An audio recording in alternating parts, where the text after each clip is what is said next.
I now hand the conference over to Ms. Preeti Dubey from Investor Relations team. Thank you, and over to you, ma'am. Thank you, Vikram. Good evening, everyone, and thank you for joining us for Hindustan Zinc's first quarter fiscal 2021 results call. I'll begin this call today by introducing our new Head of Investor Relations, Ms. Shweta Arora. Shweta has over 12 years of experience in capital markets and joined our group in November 2019. Over to you, Shweta. And good evening, everyone. I'm very excited to be heading Investor Relations team at Hindustan Zinc and look forward to interact with you all in the coming few months. Today we have with us our CEO designate, Mr. Arun Misra, and our CFO, Mr. Swayam Saurabh. Mr. Misra will present an update on business performance, while Swayam will brief you on financial performance, after which we will be happy to take your questions. Before we proceed, we have an announcement to make, for which I will hand over the call to Swayam. Over to you, Swayam. Good evening, everyone. I'm pleased to announce that Mr. Arun Misra will be taking over as CEO of Hindustan Zinc from 1st of August 2020. He has been with us since November last year as Deputy CEO and has been an integral part of our executive committee. He has a diverse experience of 31 years and we are excited to have him. I would also like to thank Mr. Duggal, our outgoing CEO, for his immense contribution in the growth of our company, and he will continue to guide us as the CEO of Vedanta. Now I'll ask Mr. Misra to take over this call. Thank you, Swayam, for your kind words.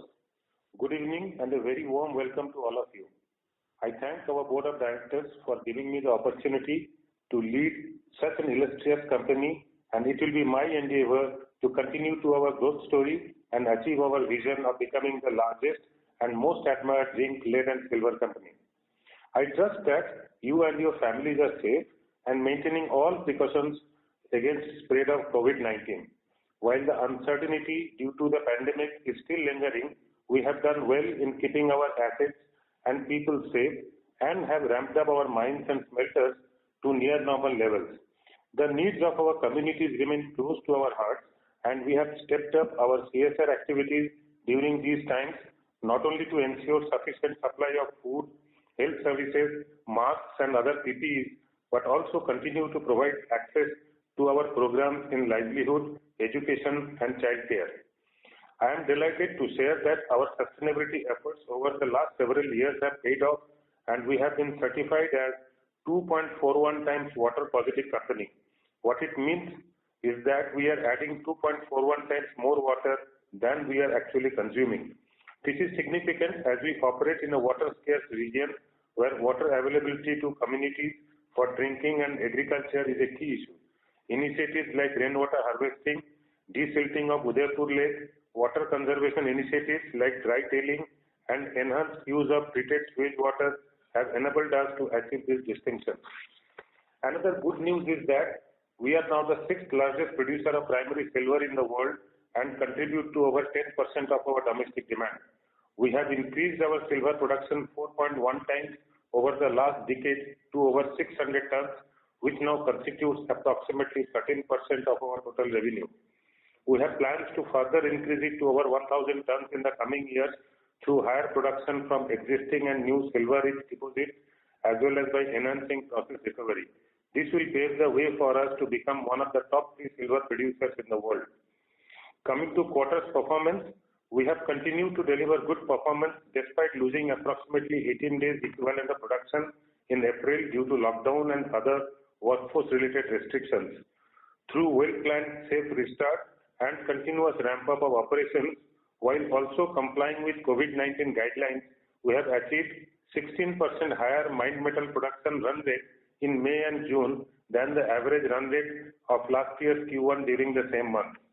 We are well aware that risks associated with COVID-19 is yet to fade away, but based on our resilient Q1 performance, we remain confident of delivering strong performance during the year. Coming to market update, after touching multi-year lows in March, zinc prices recovered in May and trended above $2,050 in June, mirroring the rebound in industrial activity post easing of sanctions and restrictions globally. Majority of the mines where production was suspended on account of COVID-19 related lockdown, resumed operations in May, June and are ramping up while complying with new protocols. Globally, there are also some mine closures and new project delays on account of an already weak price environment that has been worsened by COVID-19 pandemic.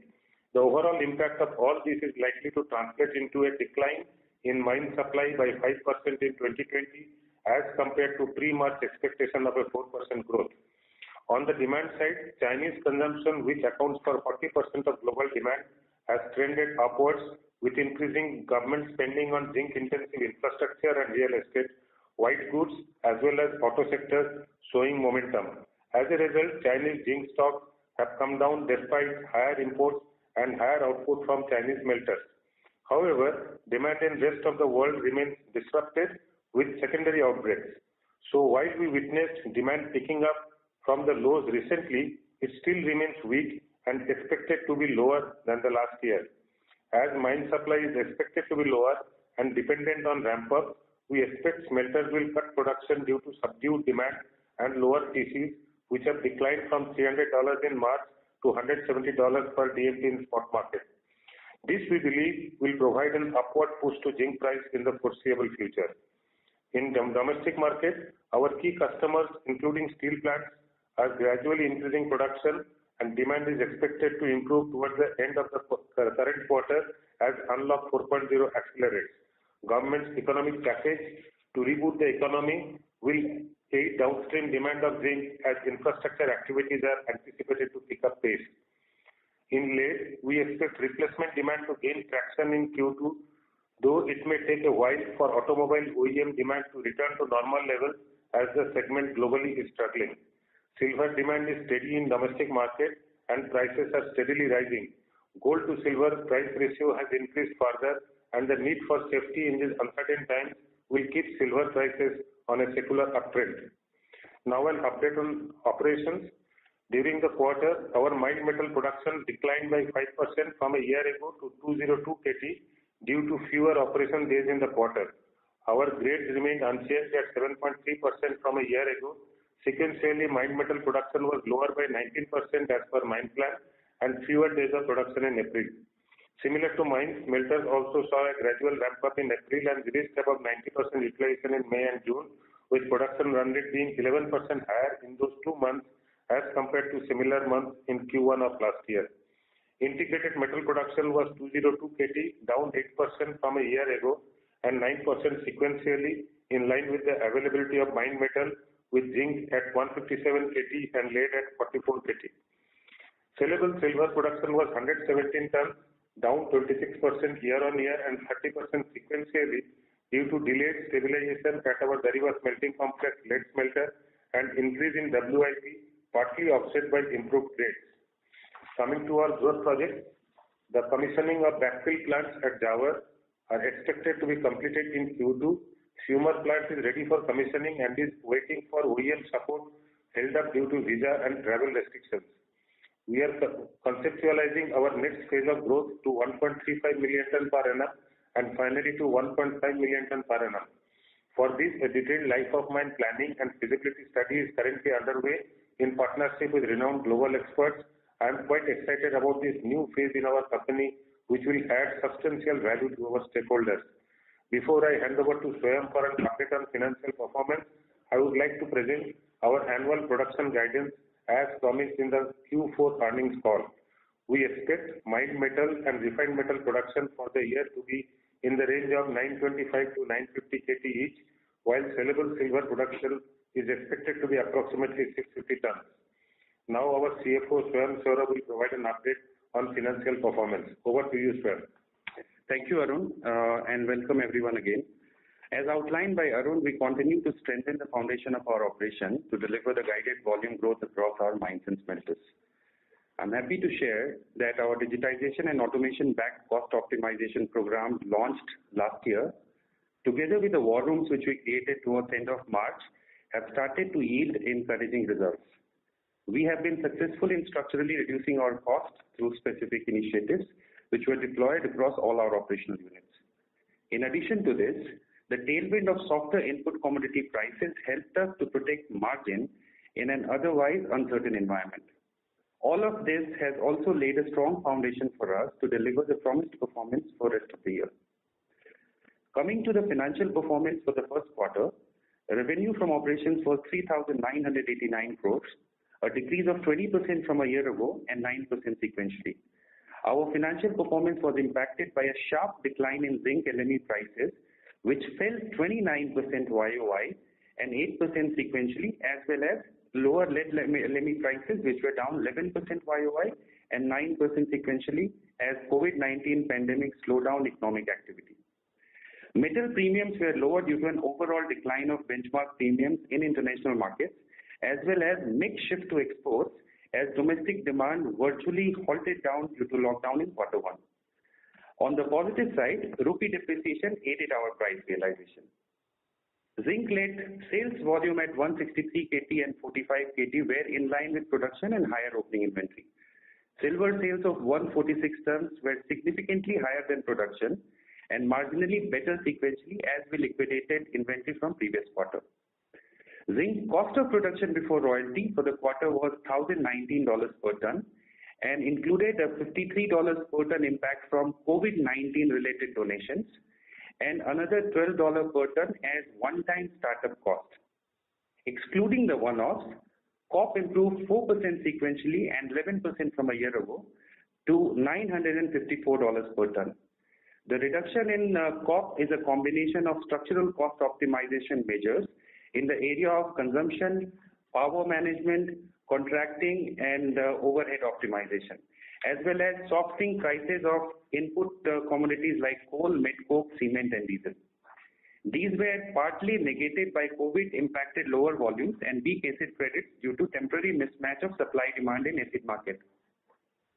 Resulting EBITDA for the quarter was 1,599 crores, lower by 36% from a year ago and 18% sequentially on account of lower LME and one-time costs, partly offset by lower operating costs. Net profit for the quarter was at 1,359 crores, a drop of 23% from a year ago, but a marginal increase of 1% sequentially. The decline in EBITDA was partly offset by higher investment income, primarily on account of higher mark-to-market gains due to favorable interest rate movement and lower tax rate due to income mix shift. Coming to cost and capex guidance for the year. Our cost base is resetting to a lower level, and we therefore expect COP to remain below $1,000 per ton for the fiscal year, which includes higher spend on mine development to support future volume growth. Project capex for this year is expected to be in the range of $100 to $140 million, and our focus remains on conserving cash and channeling investment in growth projects with superior paybacks. With this, I open the floor for questions. Thank you very much, sir. Ladies and gentlemen, we will now begin the question and answer session. Anyone who wishes to ask a question may press star and 1 on your touchtone telephone. If you wish to remove yourself from the question queue, you may press star and 2. Participants are requested to use handsets while asking a question. Ladies and gentlemen, we will wait for a moment while the question queue assembles. To ask a question, please press star 1 now. We have a first question from the line of Sumangal Nevatia from Kotak Securities. Please go ahead. Yeah, good afternoon. Thanks for the opportunity. First question is on the delays in the expansion plans. So both the backfill plant at Zawar and Fumer, I think on early May call we guided that both these should start in May, and now we are telling 2Q. So just wanted to know what has got, what is the reason behind the delay, because I'm sure a lot of these COVID related issues were already well known in May. Yeah, so you would appreciate that although the COVID-related domestic issues were well known, it was not anticipated that the foreign travel would be restricted to the extent that it has been, and especially now the situation with China that has developed the way it is, and also of course because of COVID, only from a couple of countries international flights were allowed to pick up their own citizens. Otherwise, for technical people to travel, it is still not so easy to happen. So we are estimating that towards August end, for us, the travel would be easier and the foreigners to get visa, and then the experts can come in. So somewhere towards the end of this Q2, we should be able to get the experts to help us in commissioning those facilities. Understand.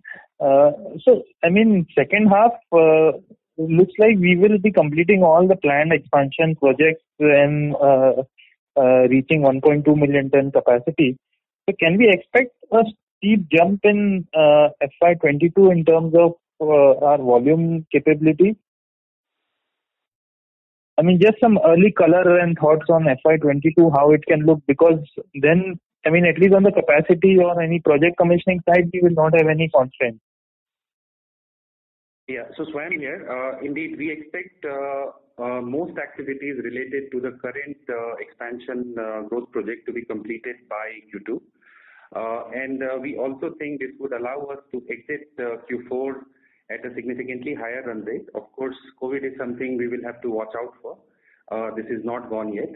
But it is giving us confidence that we would exit Q4 higher, which should give us, let's say, even better run rate going into FY22.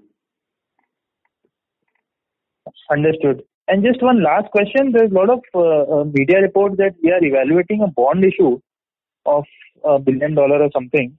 So, I mean, given that we already have around $2 billion of cash, just wanted to understand the rationale behind this. Thanks. Yeah, we would not comment on media reports in this forum. Okay, thanks and all the best. Yeah. Thank you, sir. We have next question from the line of Amit Dixit from Edelweiss. Please go ahead. Yeah, thanks for taking my questions. I have a couple of questions. The first one is on the silver. So if you look at silver EBIT, we find that for the first time it is greater than zinc-lead EBIT, and it has been growing, since several quarters. So what is your overall, thought process behind this division? Is there a thought process internally to spin it off into a separate hub? Because clearly this business is not getting the value it should get essentially. And given the increasing contribution, and you said in your opening remarks that silver production is likely to go up, and the kind of EBIT margin it generates, I think the contribution of this particular division is going up. So I just wanted to understand the thought that goes into the future of this particular division. No, it's a very interesting question, and the whole management also appreciates the fact that silver constitutes a very significant portion of our revenue. And also it's time now with the scale and the proportion it is having, a separate attention is needed. So we have recently appointed a CEO for silver business who would focus exactly on the ideas that you are talking about, how to this segment of the business forward while still not delinking with the main business of zinc and lead. So that is the strategy as of now. And just to add to that, on your question of not getting the right value, we are aware of that. And we think that silver as a business should command, let's say, a significantly higher value than what you see right now. And as Arun explained, with more committed and dedicated focus on silver as a vertical, we are looking at ways to enhance and extract this value. Okay. The second question is on cost per ton. While you have guided that cost per ton would be lower than $1,000, and in these 2 quarters, Q1 and Q2, we have found that cost per ton has declined. And in fact, if you adjust it with the one-off, cost for COVID-related thing, it is already down to 954, and coal cost is expected to stay low. So why this guidance of just below 1,000? Why not COP to be nearer to USD 950? Do you expect some cost to escalate or something going ahead? No, so there are no known reason for cost escalation. It's just that current environment is very dynamic. The second reason cost is guided the way it is guided is the fact that we have mentioned this, I think, a couple of quarters back, that we are focusing on accelerated development, which would allow us to generate sufficient, let's say, higher mineable reserves versus what we have today, which would translate in a more predictive, volume predictive rates, and also, let's say, a more sustained continuous production levels. So this is something we are going to be actively investing in. And if the commodity prices and our cost saving initiatives stay the way they are, the cost should be around 950. However, additional development is where we need to focus on to make sure our business remains sustainable for next 3 to 5 years, and that's where the investments are. Okay, great. I have a couple of questions more, but I will come back in the queue. Thanks and all the best. Thank you, sir. We have next question from the line of Pinakin Parekh from JP Morgan. Please go ahead. Yeah, thank you very much, sir. Sir, can you talk more about the asset credits, because historically it has been a material number in terms of revenues and EBITDA, and this quarter was particularly weak. So what's the outlook going forward in terms of prices that you see? Yeah, so asset credit has declined in this quarter. I mean, it has now come to about 1,400 rupee per ton of asset, which is roughly 40-45% lower than what we have been realizing till 2 quarters back. See, asset is a more regional business. Transportation of asset beyond 200-250 kilometers makes it unviable. So a lot of price gets determined by regional demand and supply.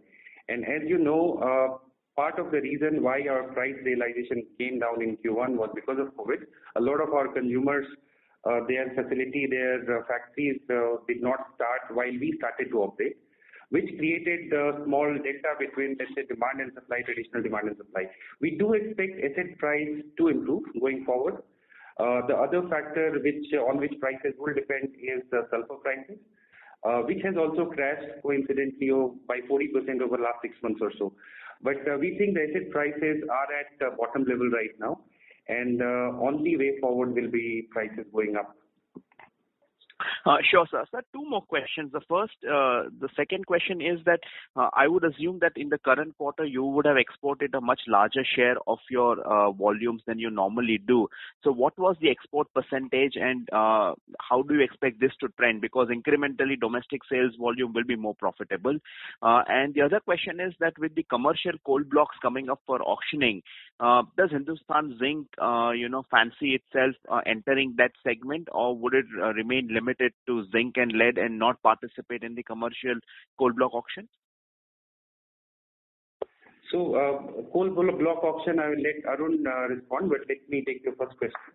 Indeed, the domestic market was completely under lockdown mode, so we had to do far more export, and export as a percentage, which traditionally is about 25% odd, had moved to actually 70% during May and June. But we already, looking at May to June, we are seeing this trend reversing. With domestic market opening up, we expect towards end of Q2, the situation should start to get normalized. Yes, on top of that, in spite of higher exports in the domestic market, our supply was more than what we thought of. Market share was maintained. Yeah. And the last part is the coal block. Yes, Hindustan Zinc is looking at coal block primarily from the affordability and logistical viability compared to the coal that we use in our power plants. It is under consideration, but I would not be speculating on which mine and how much. Understood. Thank you very much, sir. Thank you, sir. We have next question from the line of Anupam Gupta from IIFL. Please go ahead.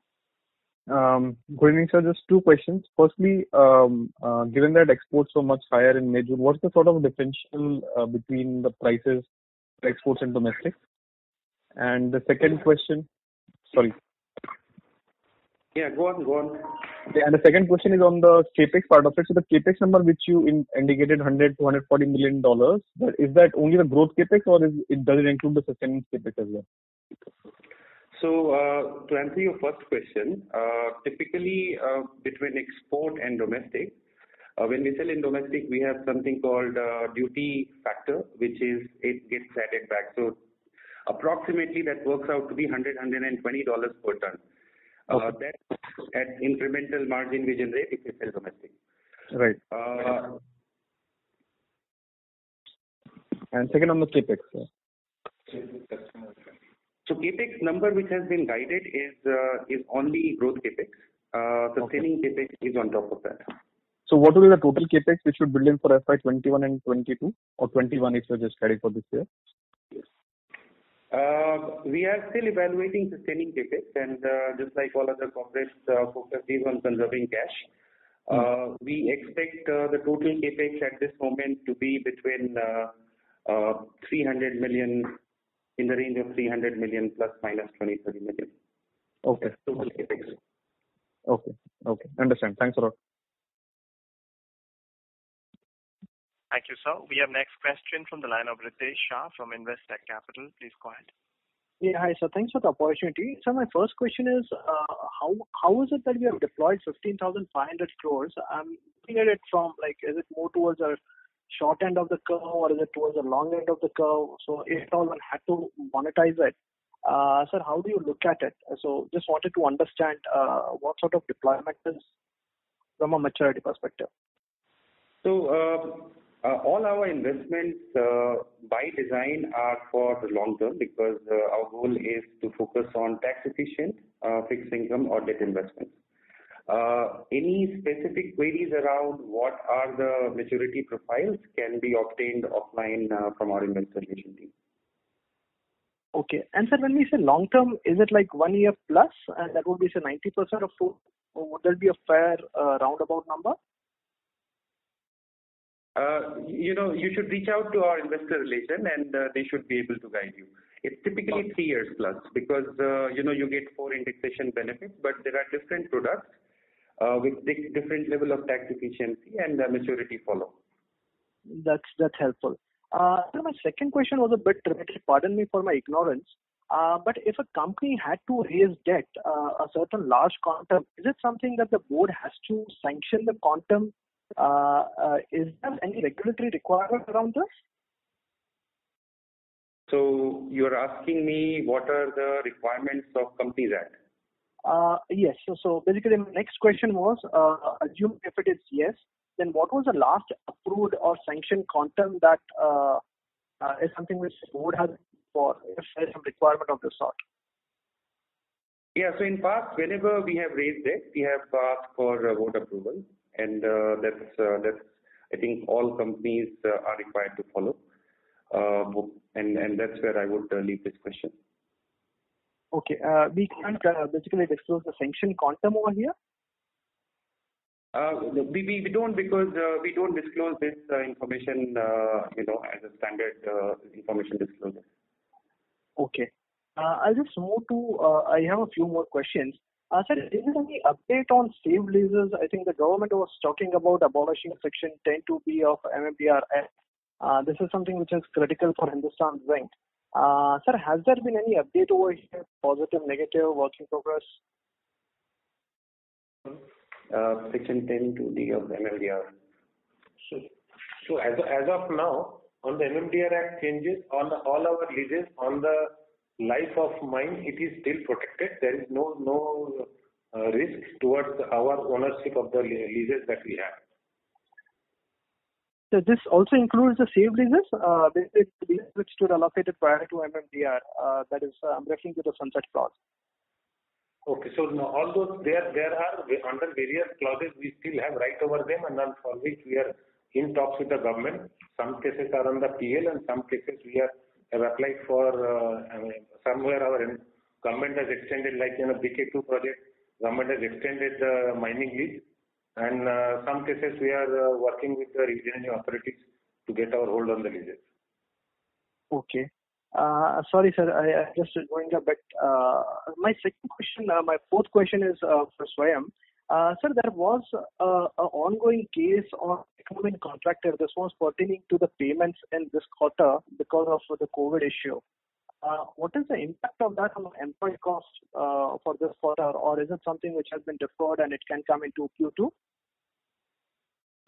You mean a payment dispute with a contractor related to COVID payment? Yes. This is regarding the 4 mines which were there, and the Technomin contractor case. The 4 main leases actually where we have a common contractor which had actually filed a litigation. No, we are not aware of any litigation, and we are also not aware of any such large dispute which is material enough, let's say, to be disclosed or discussed here. There are few cases we are having discussions, and I think they will get resolved. None of them are material. Okay. And sir, lastly, if possible, I think the Supreme Court has been talking about the divestment of government stake in Hindustan Zinc. If at all the Supreme Court gives a green light, how should a minority investor look at Hindustan Zinc as a listed entity? I will not be able to answer this question because we have very little role to play. We are getting divested, if at all we get divested. So I would not have answered to this question. You should, this is not the correct forum for this question. Okay, fair enough. Thanks for the answers. Thank you. We have next question from the line of Indrajit Agarwal from CLSA. Please go ahead. Hi, sir. Thanks for the opportunity. Two questions from my side. First, on the startup cost that you mentioned about $12 per ton. So, till how long can you expect this to sustain, or do you think as we launch or commission all the projects, do the startup costs will go up from our P&L? See, the startup cost was a one-time cost since we stopped our operation from 22nd of March, and then we restarted towards middle of April. These are one-time costs which you need to incur when your smelters come to a complete standstill.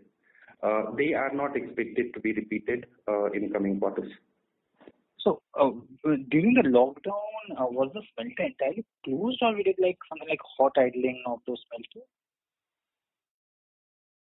No, only almost 70 to 80% of the smelters were closed, and only a roaster, which is a hot furnace, and we had to kind of slow idling it. We could maintain only one or two of them. Sure. Second point is on the grades. How have the grades been on this quarter for zinc and lead? So grade are at 7.3%. They declined sequentially, which were at 7.9%. But we expect grades to improve going into quarter two, and expect them to be in the range of 7.5% plus. Blended for the full year. Yes. Okay, thanks. That's all from my side. Thank you. Ladies and gentlemen, we'll take the last question due to time constraints. We have next question, the last question from the line of Vivek Ramakrishnan from DSP Mutual Fund. Please go ahead.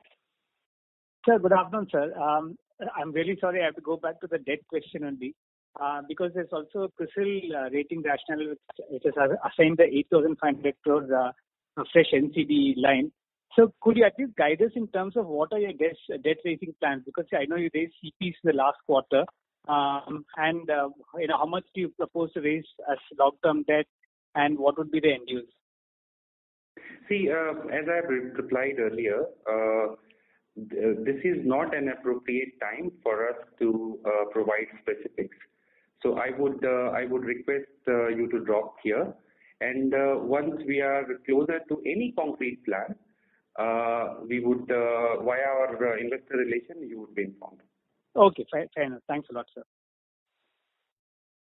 Thank you very much, sir. Ladies and gentlemen, that was the last question. I'd now like to hand the conference over to Ms. Shweta Arora for closing comments. Over to you, ma'am. Thank you, everyone, for joining the call today. For any follow-up questions or clarifications, please feel free to reach out to Investor Relations team. Thank you. Thank you very much. Ladies and gentlemen, on behalf of Hindustan Zinc Limited, that concludes today's conference call. Thank you for joining with us, and you may now disconnect your lines.